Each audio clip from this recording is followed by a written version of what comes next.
Mana yana seni diye ishq sharobing içti bu yürek. Mana yana nima qilay, huzuringdan ko'chdi bu yürek. İshonaver sendan o'zga hammasidan kechdi bu yürek.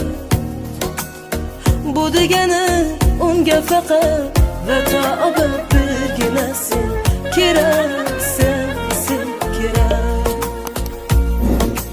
Menga oy kerakmas, yulduzlar kerakmas, ertaga emas.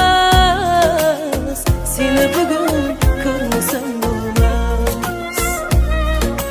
Sensiz kun emas, sakin tun emas.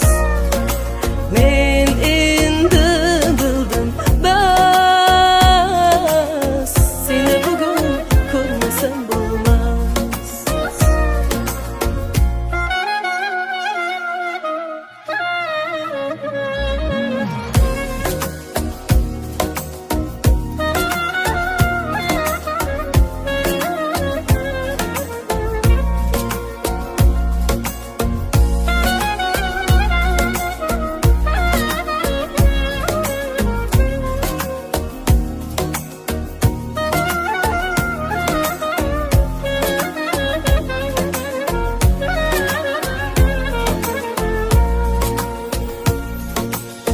Mana yana divonaman, sensizlikda ko'r holim qora.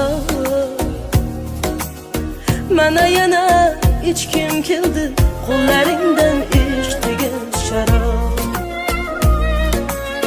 Hech kimda yo'q bu yuzdagi, bu ko'zdagi nurlik bu oftob.